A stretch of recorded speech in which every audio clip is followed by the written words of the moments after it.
namna gani. Tuungane naye na mwandishi wetu Laban Muhinda akiwa maeneo ya Nyahururu. Laban, kama unanipata kwa njia iliyo safi zaidi, wakazi wanasema nini kuhusiana na swala hili? Naam, Kirobi, shukran sana. Ninakupata kwa njia ya mbashara zaidi nikiwa hapa mjini Nyahururu, huku ni kaunti ya Laikipia. Nami hapa na mkazi mmoja kutoka mji huu ambao vile vile ningependa kupata hisia zake kuhusiana na athari za mafuriko shuleni. Karibu ndani ya TV47. Kianza kwa kujitambulisha, tueleze wewe kama mkazi wa eneo hili la Laikipia, unahisi mafuriko ambayo yameshuhudiwa hivi karibuni yameathiri aje masomo ya wanafunzi shuleni?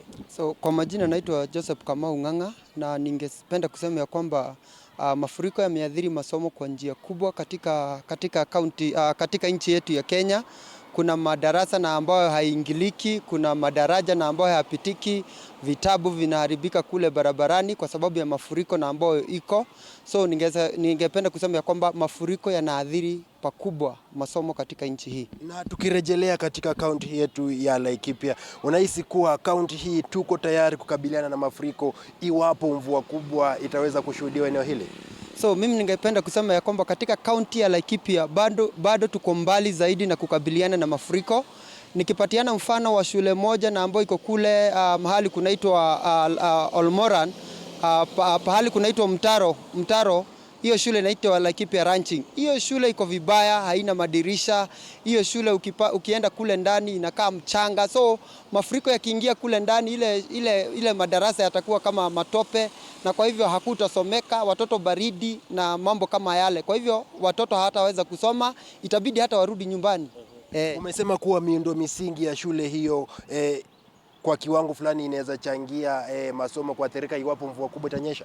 Ndio, ukienda katika ile shule utapata ya kwamba hata choo hakuna, utapata madarasa haina madirisha, yani ya kwamba iko tu vibaya. So ile shule na ambayo ni Laikipia Ranching kule Olmoran, utapata ya kwamba haitapata hata watoto kuenda shule, haitakuwa jambo nzuri, kwa sababu wanaweza kuonjekea mahala pale kwa sababu ya vile na ambavyo miundo misingi ilivyo mbaya zaidi kule. Kwa hivyo kwa kifupi tu, wito wako ni upi kwa uongozi wa kaunti chini ya Gavana Joshua Irungu kuhusiana na miundo misingi au uboreshaji wa miundo misingi hususan katika shule za kaunti hii? So ningependa kuambia kwamba gavana wetu Joshua Irungu akaweza kuwa na watu na ambao wanaangalia mashule ya Laikipia, waangalie miundo msingi, na sio Joshua Irungu peke yake. Wachira Karani akiwa kama kio MP wa Laikipia West Constituency anastahili kuangalia miundo msingi ya shule. Shule kama hizo hata hastahili kuitwa shule, zinastahili kufungwa kwa sababu watoto watapata magonjwa kule. Kama hiyo shule haistahili kuwa shule, inastahili kuwa imefungwa, hakuna choo, madarasa inakaa vibaya, hata wanyama hawezi wakakaa mahali kama pale. Kwa hivyo tunaomba kwamba viongozi wakaangalie ile shule ama shule zetu katika Laikipia, na ili watoto wakaweza kupata masomo bora. Na swali la mwisho, wito wako ni upi kwa Wakenya au wenyeji Laikipia kuhusiana na jinsi ya kukabiliana na mafuriko? So ningependa tu wakaaji wa Laikipia wajihadhari na ile mvua na ambayo inanyesha. Kuna sehemu na ambazo haziwezi pitika, kuna madaraja na ambayo sio mazuri. Kwa hivyo wachukue tahadhari na ili wasiweze kupitia mahali na ambapo watapata ya kwamba wameenda na maji ama tumepata vifo vya maji. So wajiangalie na waangalie pia watoto wasije wakabebwa na maji. Asante Saidi.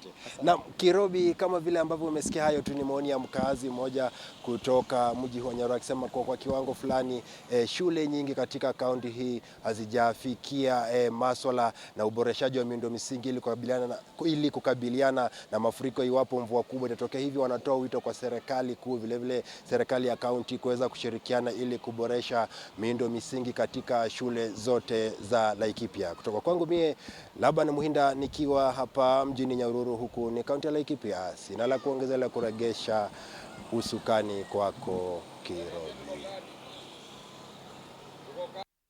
Na asante sana Laban Muhinda ukiwa maeneo ya Nyahururu katika kaunti ya Laikipia kwa kufanya mazungumzo ya moja kwa moja kuangazia jinsi hali ilivyo na baadhi ya shule ambazo zilikumbwa na mafuriko. Mwalimu